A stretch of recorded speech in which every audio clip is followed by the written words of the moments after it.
Setiap kali pelaku menyerang gadis itu, dia kemudian mengemudikan mobil ke sebuah hutan pegunungan yang terpencil, dan dengan terampil menggali sebuah lubang tanah lalu menguburnya hidup-hidup. Dengan mengandalkan metode kejahatan yang keji, pembunuh telah berulang kali memperkosa dan membunuh puluhan gadis muda. Awalnya mengira kali ini juga tidak akan gagal, tetapi ketika pembunuh membuka bagasi, gadis yang terbangun langsung memukulnya hingga jatuh ke tanah. Saat pembunuh kesakitan, gadis itu berlari tanpa alas kaki dengan panik, tetapi penjahat tidak berniat melepaskannya, terus mengejarnya tanpa henti. Pada saat itu, gadis itu berusaha keras memanjat pagar di depannya, berpikir bahwa setelah memasuki area pemukiman, dia bisa lolos dari bahaya. Dia berteriak minta tolong, mencoba menarik perhatian penduduk sekitar. Namun pada saat itu, Pak Wang yang baru pulang kerja larut malam karena urusan dengan klien, baru saja duduk di sofa dan minum air, tiba-tiba mendengar jeritan wanita. Dengan berani, dia pergi ke balkon untuk memeriksa, dan melihat pemandangan yang tak akan pernah dia lupakan. Seorang pria menarik rambut gadis itu, dan mengangkat palu untuk memukulnya. Ini membuat Lawang hampir ketakutan sampai kencing di celana. Dia segera mengeluarkan ponsel untuk menelepon polisi. Tetapi saat memasukkan nomor darurat, lampu ruang tamu tiba-tiba menyala. Ternyata istrinya menyalakan lampu untuk minum air di tengah malam. Untuk mencegah pembunuh menemukannya, Lawang dengan cepat berlari ke depan dan mematikan saklar listrik. Berniat untuk melihat apakah lampu tadi menarik perhatian pembunuh. Tetapi begitu dia mengangkat kepalanya, dia langsung bertatapan dengan pembunuh. Dia segera mengambil ponselnya dan ketika melihat keluar lagi, dia menemukan bahwa pembunuh itu berjalan menuju gedung tempat dia tinggal. Melihat ini, Lawang segera bangkit dan mengambil tongkat bisbol, lalu bergegas ke pintu, bersiap untuk bertarung mati-matian dengan pembunuh itu. Namun setelah menunggu lama, tidak ada suara apapun di luar, jadi dia memberanikan diri membuka pintu, tetapi tetap tidak menemukan apapun. Namun, demi melindungi istri dan putrinya, Pak Wang membuat keputusan yang melawan hati nuraninya, yaitu memilih diam, seolah-olah tidak ada yang terjadi. Di sisi lain, gadis itu dengan napas terakhirnya bersiap untuk menelepon polisi. Tetapi pembunuh muncul lagi, menendang telepon dari tangannya, lalu mengangkat palu dan menghabisi gadis itu. Ketika hari berikutnya, tempat kejadian perkara sudah dikelilingi oleh polisi. Tetapi yang membuat polisi bingung adalah, gadis itu dibunuh di tempat yang begitu mencolok, namun tidak ada satupun saksi mata di sekitarnya. Namun, Lawang masih ketakutan, tanpa sadar menatap ke arah tempat lantai terkunci, tidak menyadari bahwa tindakannya yang aneh ini direkam oleh seseorang. Namun, sikap diam seperti ini mengabaikan hidup dan mati orang lain. Seberapa gelapkah hati nurani manusia? Sementara itu, polisi untuk segera memecahkan kasus, mulai menanyai penduduk kompleks untuk mencari petunjuk. Saat itu seorang gadis kecil mengatakan bahwa dia mendengar suara jeritan gadis tersebut. Namun ketika polisi bertanya lagi, ibu gadis itu malah berteriak agar putrinya pergi. Meskipun polisi menunjukkan identitas mereka, wanita itu tetap tidak tergerak. Pak Hu tertawa kecil, dia paham tidak akan ada yang berani mengambil risiko menjadi sasaran pembunuh untuk bersaksi. Tanpa pilihan lain, mereka terpaksa mencari cara lain. Namun saat malam tiba, Lawang merasa gelisah. Meskipun tidak berani menelepon polisi, dia memutuskan untuk menulis email anonim kepada polisi. Namun, ketika dia selesai menulis semua kejadian dan bersiap untuk menekan tombol kirim, dia tanpa sengaja melihat foto keluarga di sampingnya. Demi keselamatan keluarganya, akhirnya dia mematikan komputer tanpa ragu. Namun sepulang kerja hari itu, sebuah sepeda motor diam-diam mengikuti Pak Wang, membuatnya langsung merasa terancam, sehingga dia segera mempercepat langkahnya. Namun saat dia bersiap untuk bertindak, petugas polisi Pak Hu tiba-tiba muncul, sehingga menghindari krisis. Ketika Pak Hu menanyakan apakah dia melihat sesuatu pada malam kejadian, melihat sepeda motor yang mengawasinya dengan tajam, Pak Wang sekali lagi memilih untuk berbohong.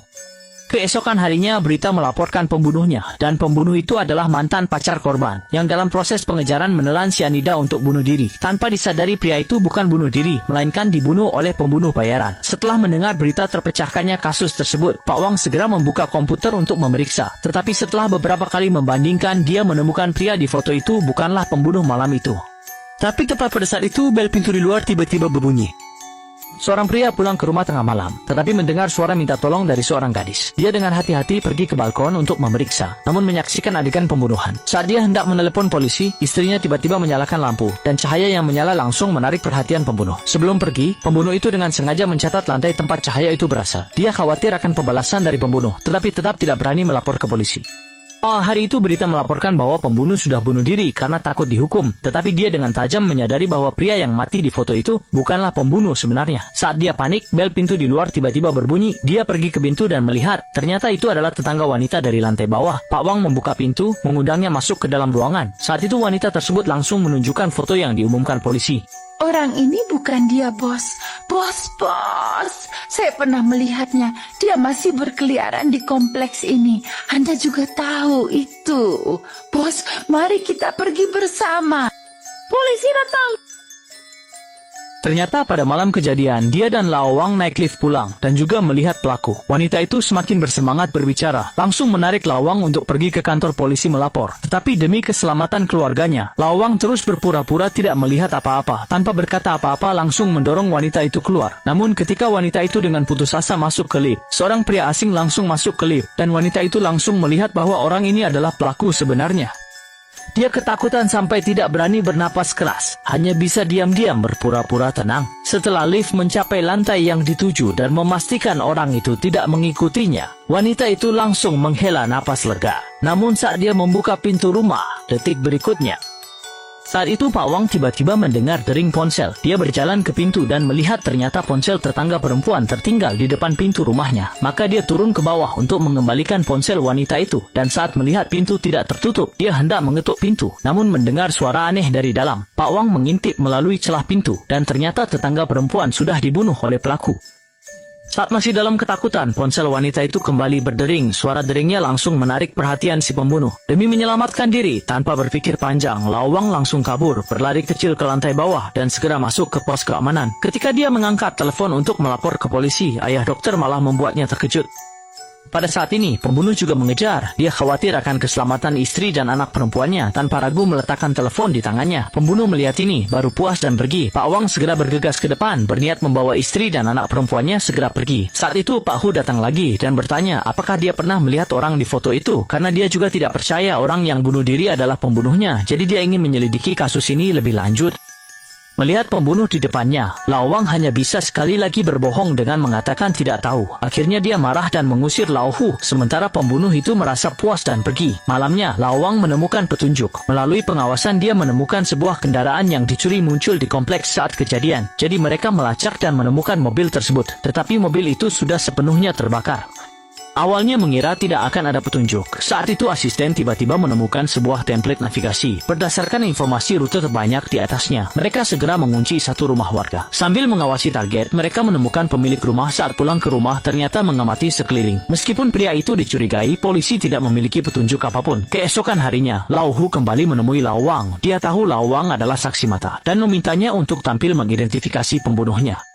Sekarang situasinya darurat, tetangga perempuan di lantai bawah sudah hilang. Sekarang mereka juga menemukan anak kecil pemulung yang menjadi saksi mata. Jika Lao Wang terus memilih untuk menghindar, maka yang berikutnya mengalami masalah adalah dia dan keluarganya. Namun, untuk menghukum pelaku, mereka memutuskan untuk menemukan anak laki-laki pemulung itu. Tetapi ketika menemukannya, dia sudah menjadi mayat. Ini membuat Lao Wang ketakutan hingga mengompol. Agar pelaku tidak terus bebas berkeliaran, dia menceritakan semua yang dilihatnya kepada Lao Hu.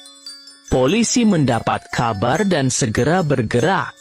Namun pembunuh sudah bersiap. Pada saat polisi mendekat, hampir saja mereka diledakkan sampai mati. Dan pelaku demi membalas dendam kepada Lao Wang, langsung mulai menyerang istri dan putrinya. Pemuda itu baru saja membuka pintu besar di depannya.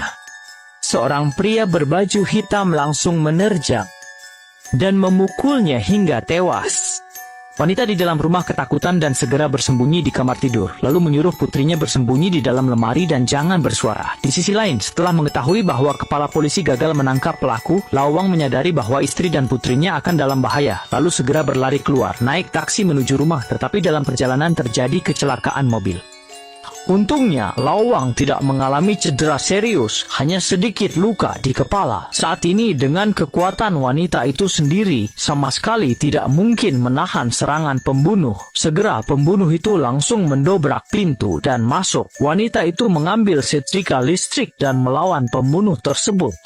Pada saat kritis, wanita itu melihat putrinya keluar. Dia secara naluriah menyuruh putrinya cepat lari. Melihat pembunuh hampir mengejar, wanita itu mengambil palu dan memukul betis pembunuh. Saat pembunuh kehilangan daya lawan, dia segera menggendong anaknya dan berlari ke bawah. Saat pembunuh menyerang, wanita itu terjatuh ke tanah. Tepat ketika pembunuh hendak bertindak, dua kurir tiba-tiba keluar dari lift. Khawatir akan lebih banyak orang yang menemukannya, pembunuh itu terpaksa berhenti dan memilih untuk pergi. Pada saat ini, Lawang juga dengan tergesa-gesa kembali. Meskipun istri dan putrinya berhasil lolos dari bahaya, dia tahu bahwa jika tidak menyingkirkan pembunuh itu, dia dan keluarganya tetap tidak bisa menghindari bahaya. Maka dia terus mengejar pembunuh itu, sampai ke sebuah lereng bukit dan langsung terlibat perkelahian dengan pembunuh itu. Namun Lawang bukanlah seorang petarung, dan dengan cepat dia dijatuhkan oleh pembunuh itu. Melihat pembunuh hampir menghabisi nyawa Lawang, pada saat kritis, Lawang langsung menggigit lengannya, membuat pembunuh itu jatuh kesakitan ke tanah. Melihat itu, Lawang langsung maju, bersiap untuk mencekiknya sampai mati. Tak disangka, tanah longsor tiba-tiba terjadi, dan air hujan yang deras langsung membanjiri mereka berdua.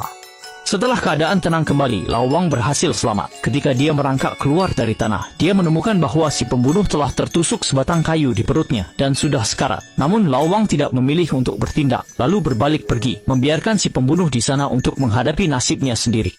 Setelah kasus benar-benar berakhir, keluarga Lawang juga kembali ke kehidupan tenang seperti sebelumnya. Dan dari mulut petugas polisi Lauhu, mereka mengetahui bahwa pembunuh telah membunuh puluhan gadis muda dan motif kejahatannya ternyata untuk memuaskan perilaku menyimpangnya. Malam itu Lawang datang ke bawah sambil berteriak minta tolong dengan keras. Namun tidak ada seorang pun di lantai atas yang memberikan bantuan. Hingga di sini, film pun berakhir.